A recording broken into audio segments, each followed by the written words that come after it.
This channel does not promote any violent, harmful, or illegal activities. All content provided by this channel is meant for an educational purpose only. মাছ ধরতে গিয়েছিলেন ৯৬ জন, বাংলাদেশের অনেক অত্যাচার সহ্য করে ৯৫ জন ফিরে এলেন, সঙ্গে বাংলাদেশের অকথ্য অত্যাচারের দগদগে ক্ষত।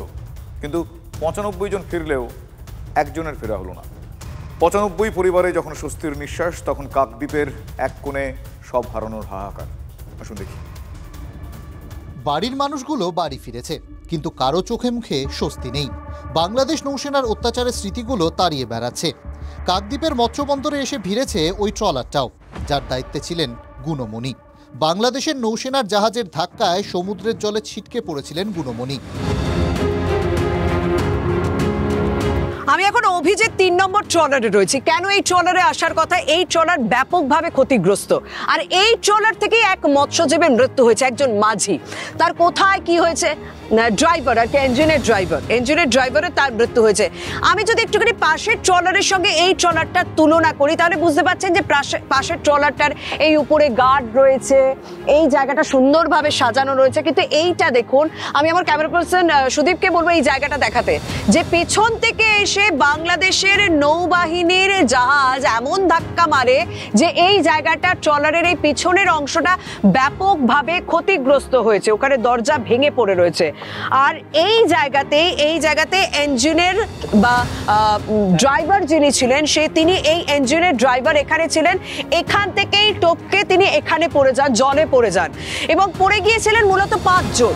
৪ জনকে তোলার সম্ভব হয়েছে, একজনকে তুলে নেওয়ারও সময় দেওয়া হয়নি, তাই তাকে জলে ভাসিয়েই এই মৎস্যজীবীদের ফিরতে হয়েছে। জল থেকে আর ওপরে ওঠা হয়নি ওর। বাংলাদেশের নৌসেনা সেই সুযোগটাও দেয়নি গুণমণির সঙ্গীদের। লক্ষ্মী পুজোর আগের দিন খবর এলো গুণমণি আর নেই।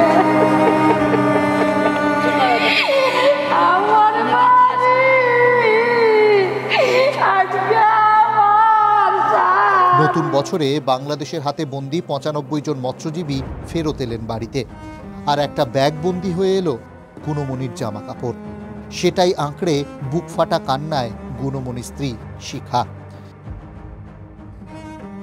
আমার স্বামীর জামা কাপড় আমি এই জামা কাপড়গুলো পরে গেছিলেন?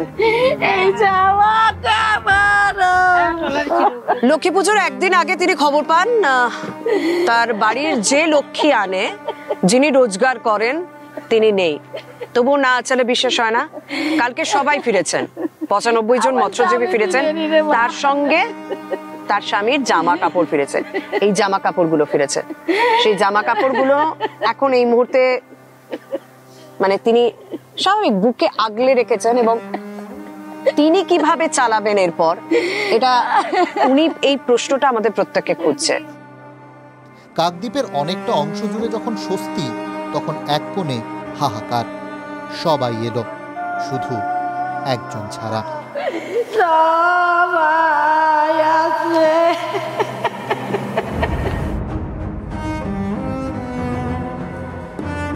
ক্যামেরায় সুদীপ মুছাইতের সঙ্গে শর্মিষ্ঠা চক্রবর্তীর রিপোর্ট, TV9 বাংলা।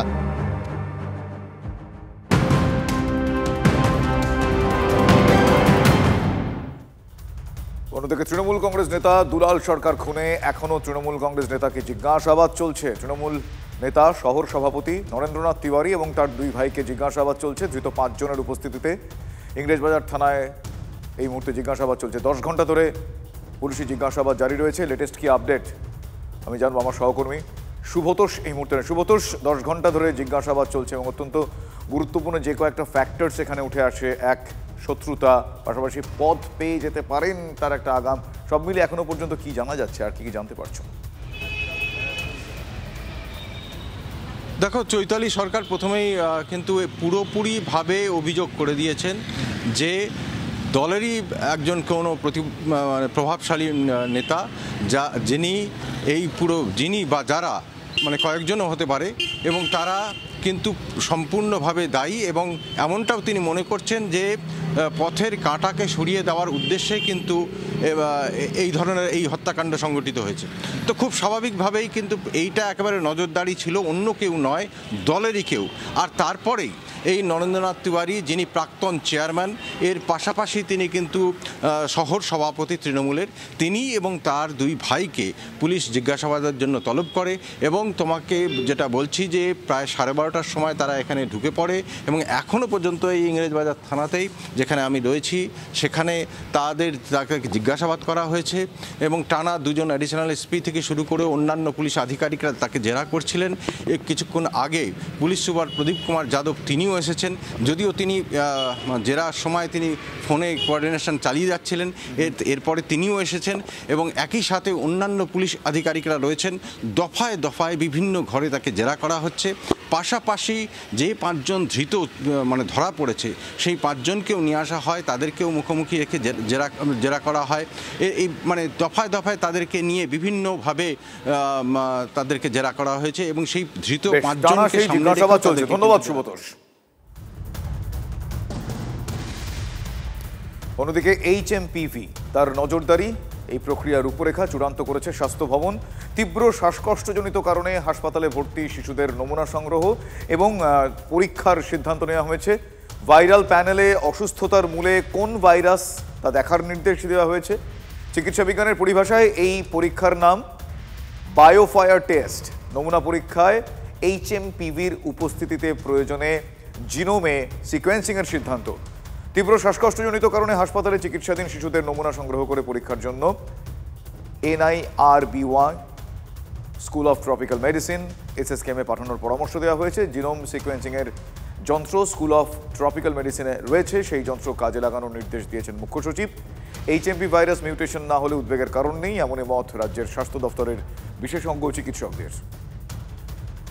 তো এখনো পর্যন্ত যা খবর পাওয়া গেছে, বা আমাদের তো হসপিটালে এখনো পর্যন্ত আমরা সেরকমভাবে দেখিনি যে হিউম্যান মেটানিমো ভাইরাস আসছে, ইনফ্লুয়েঞ্জা আসছে, অ্যাডিনোভাইরাস আসছে। তারা কিন্তু মাঝে মাঝে মোর্টালিটি করছে, মৃত্যু হচ্ছে। সেগুলো সবই কোমরবিড কন্ডিশন, যাদের সিম্পল একটা সুস্থ বাচ্চা তার একটা অ্যাডিনোভাইরাস হলো বা হলো, তাতে আমাদের ভয়ের কিছু আমরা দেখি না।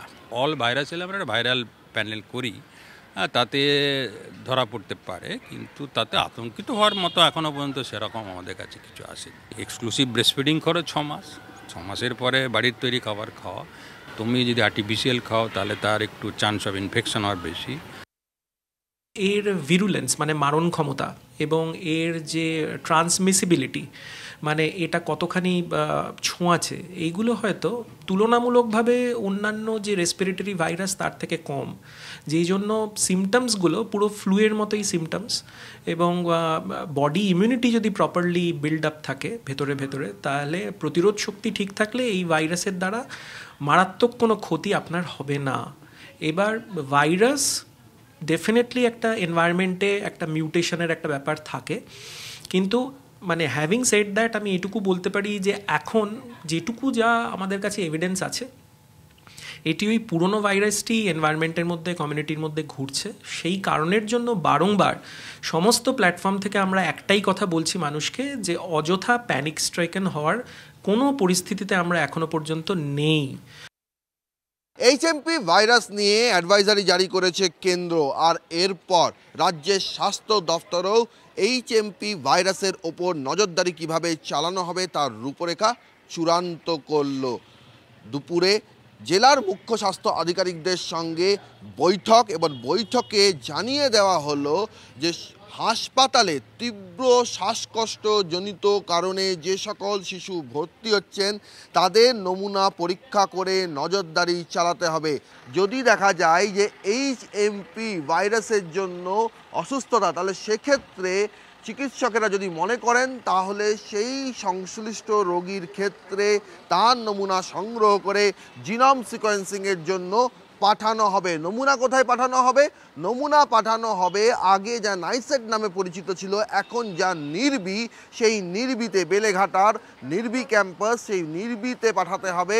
যে এখন যা পরিস্থিতি, তাতে যদি না HMP ভাইরাসের মিউটেশন না হয়, তাহলে কোনো উদ্বেগের কারণ নেই, এমনটাই মনে করছেন রাজ্যের স্বাস্থ্য দপ্তরের বিশেষজ্ঞ চিকিৎসকেরা। ক্যামেরায় সুমিতের সঙ্গে সৌরভ দত্ত, TV9 বাংলা। অন্যদিকে কোন্নগর বইমেলা চলছে, আপনারা জানেন। সেই কোন্নগর বইমেলার নাটকীয় মুহূর্ত, এক যুবককে ধরে 3 যুবতীর মারধর। যুবক কিছু বলতে গেলেই চলছে চড় থাপ্পড়। আর এই ঘটনায় ভিড় জমে যায় কোন্নগর স্টেশন রোডে। কোন্নগর ফাঁড়ির পুলিশ এসে যুবককে নিয়ে যায়। জানা গিয়েছে যুবকের সঙ্গে এক যুবতীর 5 বছরের বিবাহ বহির্ভূত সম্পর্ক ছিল। বিবাহ বিচ্ছেদ করে দুজনেই বিয়ের সিদ্ধান্ত নেয়। তা সম্ভব না হওয়ায় আত্মহত্যার সিদ্ধান্ত নেয় দুজন। যুবতী বিষ খেলেও পিছিয়ে যায় যুবক। হাসপাতালে ভর্তি হন যুবতী। সুস্থ হয়ে ফেরার পর যুবতী জানতে পারেন সামাজিক মাধ্যম থেকে ব্লক করে দিয়েছেন তাকে ওই যুবক। যুবকের খোঁজ পাচ্ছিলেন না ওই যুবতী। কোন্নগর বইমেলার সামনে তাকে দেখতে পেয়েই মারধর শুরু করে দেন যুবতী। যুবকের দাবি তার থেকে 3 লক্ষ টাকা চেয়েছিলেন প্রেমিকা।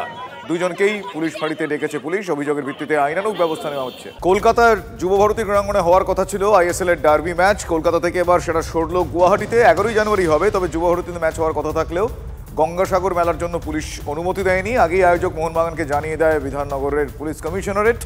গঙ্গাসাগর মেলা পূর্ব নির্ধারিত সময়ই হচ্ছে।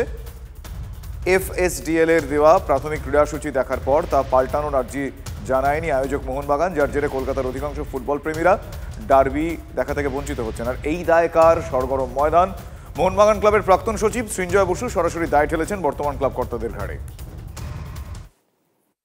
যবে থেকে মোহনবাগান ক্লাব করছি, যবে থেকে ক্লাবের অর্গানাইজেশনের সাথে আছি, তখন থেকেই আমরা জানি যে এই গঙ্গাসাগরের সময় পুলিশ দিতে অসুবিধে হয় এবং তাই জন্য ম্যাচ হয় না। সো এটা নতুন কিছু নয়। সো যখন FSDL জানিয়েছিল, বহুদিন আগে জানিয়েছে, তখনই বলা উচিত ছিল যে এই সময় ম্যাচটা না দিয়ে 11 তারিখ না দিয়ে পোস্টপোন করা, তখন ওদের পক্ষেও রিশিডিউল করা আরও ইজি হতো। সো এটা একটা মানে ঠিক আমার মনে হয় এটা ঠিকভাবে হ্যান্ডেল হয়নি ব্যাপারটা। সে বহু 3 মাস আগে অতটা করা হয়নি। ঠিক যে খেলা হয়নি, এখানে হয়নি, আরেকবার হবে, একটা কারণে বাতিল হয়েছে ম্যাচটা, তো কিছু করার নেই। আবার পরের ডার্বি হবে। আমার একটু আগে সিঞ্জয়ের সঙ্গে কথা হয়েছে। যদি কেউ বলে থাকে মিথ্যে কথা, তার নাম বলুন কে বলছে।